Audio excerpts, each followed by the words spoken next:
trust me, people that are gonna be coming in as casual raids starting with Beth'Tilac are gonna get a rude awakening. Do I think that it will be too difficult for some people, especially like Baleroc?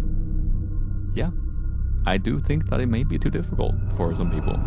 Do you think this is the worst fight we've had in all of Classic?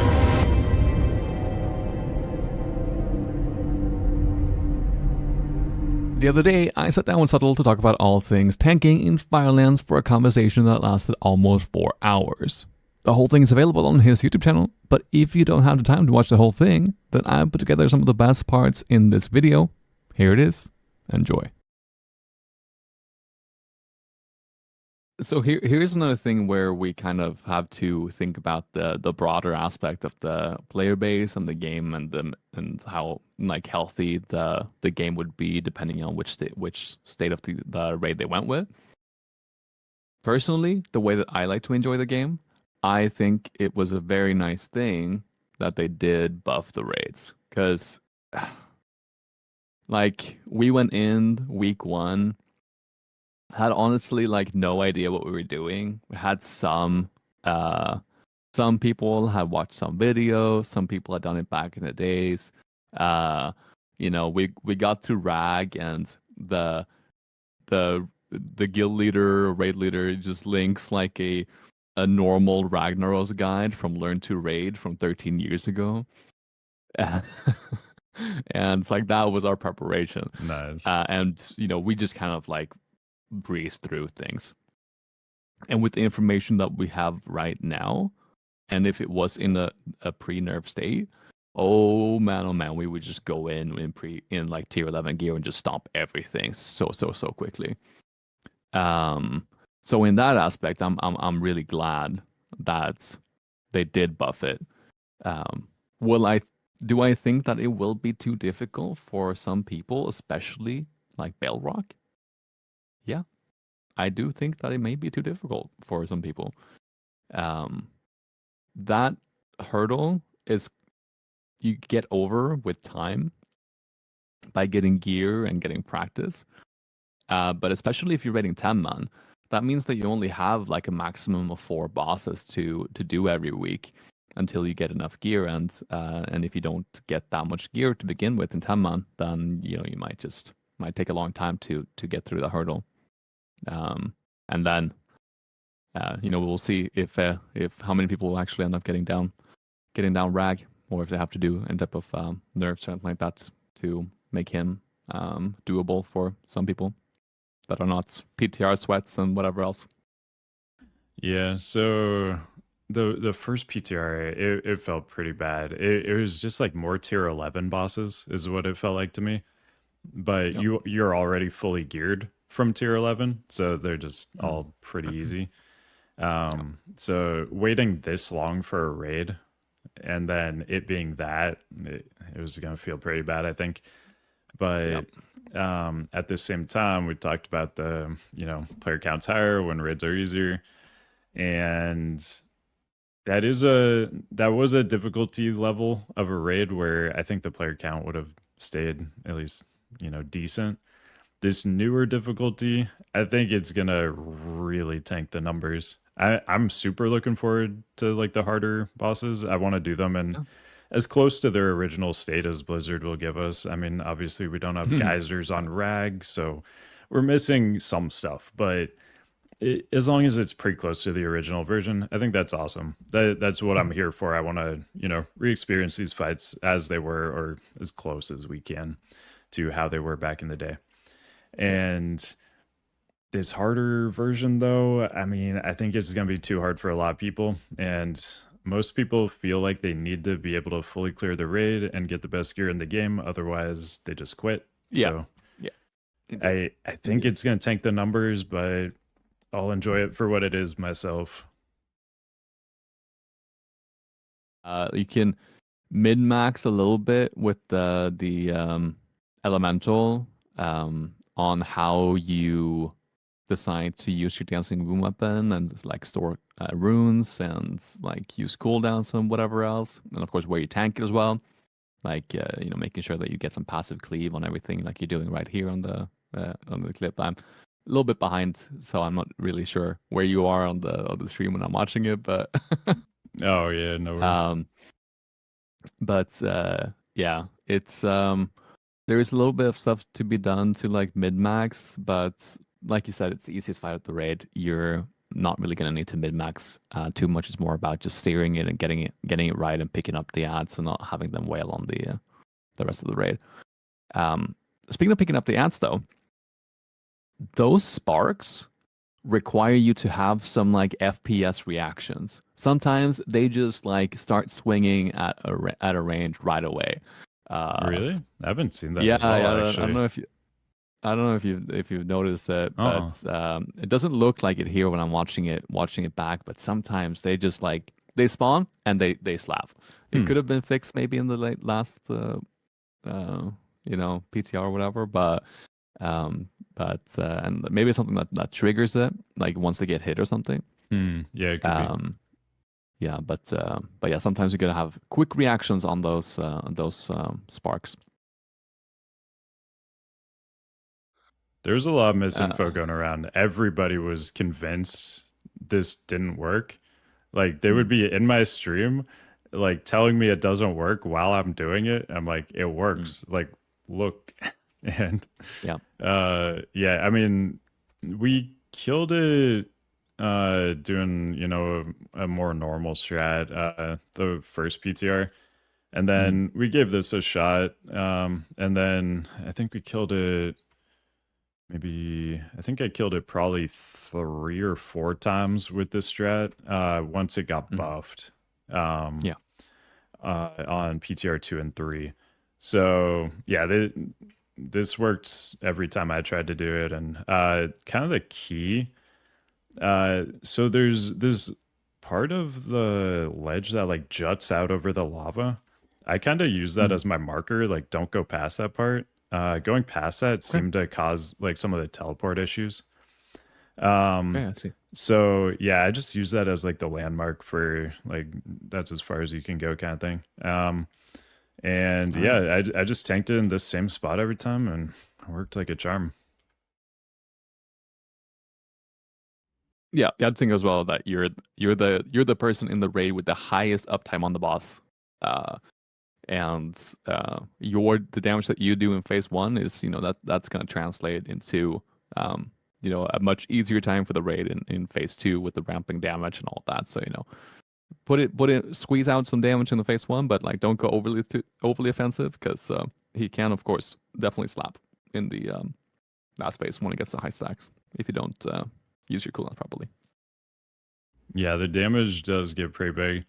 And one thing you'll learn too, so you really gotta keep an eye on that. Is it Ember Flare? That's the name of it, the pulsing Mm, AoE. Um, yeah. you gotta keep an eye on the Ember Flare too, because like as tanks, we get used to the melee swings. Like you kind of know like when to expect damage, even without a Mm, swing timer. Like you just get yeah. in the rhythm of when damage is happening to you. And that Ember Flare, it'll just like hit at a time. Like if you're not watching the timer on it, it may hit right as a melee hits or right Yeah. after a melee hits, and it just ends up being a huge burst and throws off the rhythm of the damage you're taking. So that is something you really should be watching. Keep that in mind. And as a blood DK, the timer lines up really nicely. If you press your AMS right as the timer for it Mm. is coming up, you can actually get 2 Ember Flares with one press. So that's really key if you can time that. Like offload your dancing room weapon as soon as you get vengeance. You can if you want to get some quicker runic power. Um, instead of just jumping around in the beginning like Subtle was doing, you can put down some, pop some extra horns of winter. You can use your army at the start as well. You can use your death and decay and still have that room come back up, so you can just go up, get hits, empower or dancing room up, and then just pump. And for most people, I also think you should use some power boom weapon in the first time you go up because you'll have it back up in the last phase. Yeah, these hatchlings, I mean, core part of the fight for the tank, really. It's kind of your number one thing you're doing the whole time. Yeah. Um, so they take 1000% increased damage from the person closest to them when they spawn, and they also fixate that person. Hmm. So it's important as a tank that you're obviously the closest person and pop your damage cooldowns, kill them as quick as you can, because they're going to have a 10-second satiated buff. When that goes away, they have a chance to enter a tantrum, which is just like a really bad enrage, basically. Uh, chance on hit, 20% chance. So when they go into that, it's very easy to die. So pop a cooldown if they do go into that, but you can avoid that by taking them to one of those worms, and then they eat it, and it refreshes their satiated buff. So you're kind of just managing that tantrum, making sure it either never casts at all or gets immediately removed when it does cast. As a blood decay, you should be able to do so much damage that you don't need to super like min max that stuff. Other tanks will need to kind of sit by a worm, wait for a tantrum proc, and then like eat the worm to just maximize time there. But for blood decay, I've found that you can kind of just let satiated run its course, eat the worm, go the next one, do the same thing, and that seems to be enough time as long as you're wearing a damage set. I mean, first fight where I'm gonna recommend people actually go tanky for. Yeah. It's a doozy. We haven't seen a boss that hits like this in a very long time. The think like Algalon, Hero Glitch King, that kind of thing. Yeah. Maybe even more. This is for sure the hardest hitting boss we've seen the entire expansion, and yeah, you will want a different set than you normally wear to prog this boss.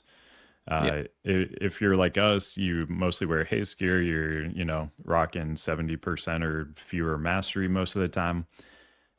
This is not the fight you really want to do that. I found it was pretty valuable to actually time death strikes here, Yeah. and haste Oh, yeah. loses a lot of its value when you're timing DSs and not pressing something every single GCD. So this is a fight where mastery is going to be a lot better for you than it Hmm. has been the rest of the expansion. Um, and I mean, some of the damage you take here is gonna be nuts. Oh, My yeah. craziest death was I died from 80% HP instantly. It Yeah. was like two melees at the same time, no The CDs synced melee active. attacks. Yeah. Yeah. So yeah, he Baleroc dual wields. It doesn't exactly look like it because he has one sword, but he like whacks you with his hand, I guess. He So has two swords now. It's okay. oh, okay. They fixed it. Okay, good. The important fixes are in. Yeah, it was just interesting. He literally is just like slapping you. Yeah. But the damage range on his main hand attack is crazy. It's almost double the amount of damage on the high end as it is on the low end. Yeah. So it I was talking earlier about just kind of the tank rhythm. Like you get in the rhythm of what kind of damage you're taking. This guy will drive you crazy because you think you have the rhythm down and then you just instantly die because he can You just think you high do, but you roll. don't. He can just high roll his main hand attack and he's essentially critting you if he goes Yeah. from a low roll to a high roll because it's nearly double damage. So if you get synced melee attacks and a high roll main hand attack, I mean, he can literally kill you from 80% HP. It's absurd if you don't have a cooldown up.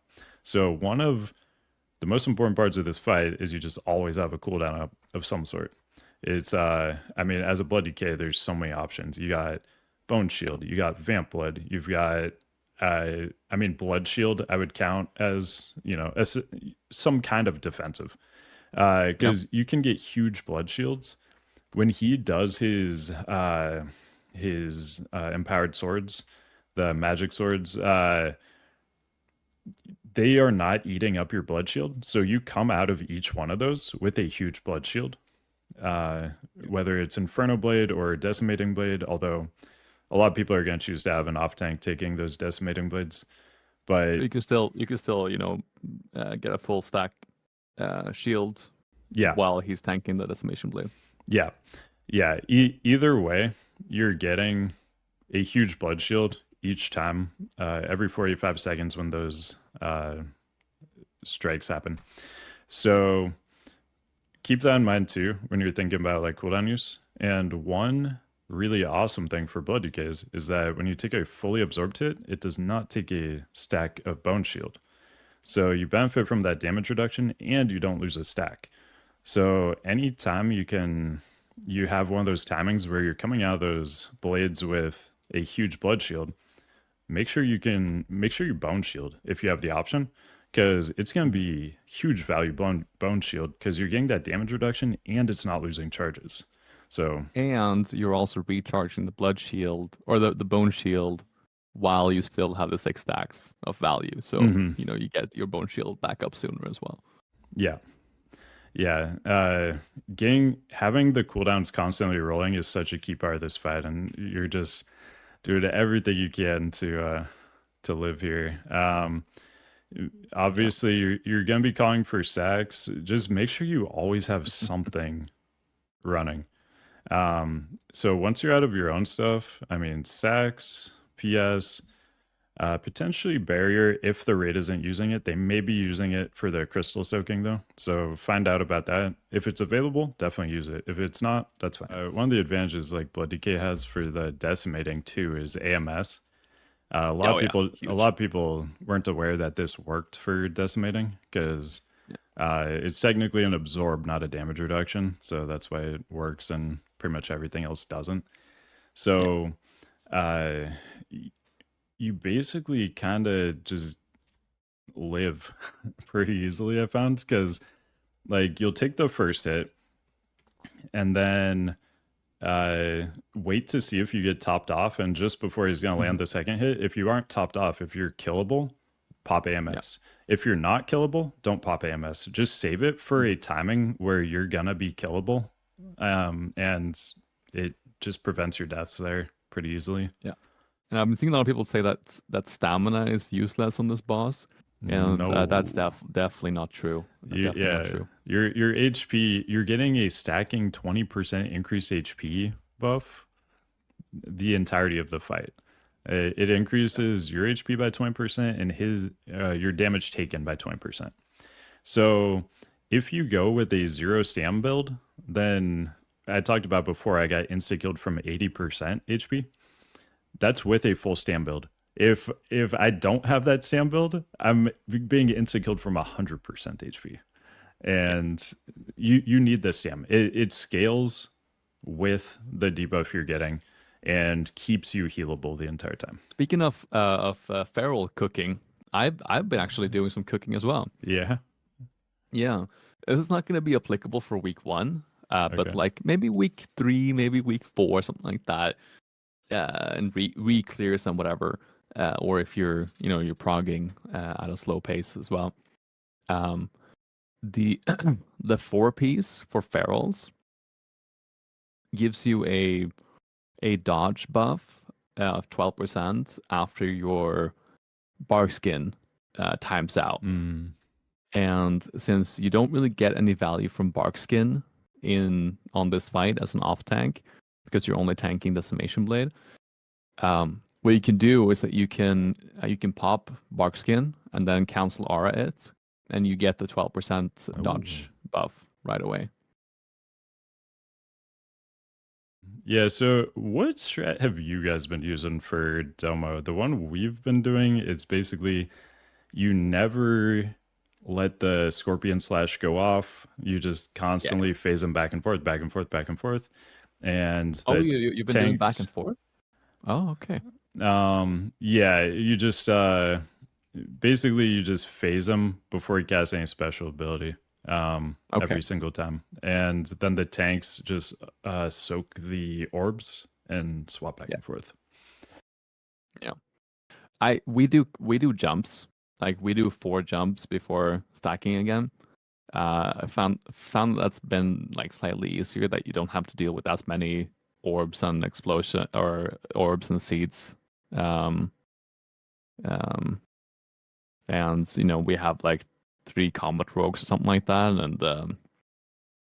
and it's they're just cleaving down the ads when they spawn from the jumps. Um, I found that's been a little bit safer. But we did the back and forth strat on 10 man the first week, and that worked out well. But I think the having the jumps maximizes your uptime on the damage buff a little bit more, because you don't have to deal with as many seeds. Yeah. I think one thing to keep in mind as well is that ideally, as a Bloody K, you want to have a few stacks from phase 1 going into the transition, because the stacks give you vengeance, and you actually do a surprising amount of damage on the ads as a Bloody K.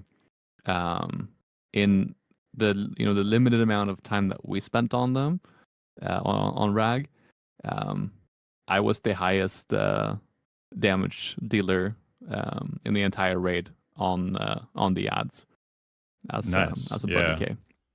Yeah, So I you mean, can. definitely try to get some stacks so you can get some vengeance there. Mm-hmm. Can you spread your dots from Rag to the ads right away when they spawn, or do you know the dealers for that? I think you can. I think the pestilence glyphs are really good here. I forgot to swap to it, but I saw some of our DKs were getting diseases on them. So I think I just needed to throw a pestilence glyph on here and maybe play around with positioning to get those up, because that would be a huge boost. Yeah, so we were Yeah. talking a little bit about the milking of the engulfing flames earlier, Yeah. and we'll go back to what that is. But the reason why you milk the engulfing flame is so that you can get the boss to as low health as possible, because in the last phase, or in this phase that we're in right now, the third phase, I guess, is Mhm. really the big DPS check. That's where you pop lust. That's where you want to get the boss to 10% as quickly as possible, because of these meteors that spawn. Yeah, I think it has like a 45-second time or something like that. I forget the exact Um, timer, but yeah, that's what you're yeah, racing against, is yeah, getting as few as possible.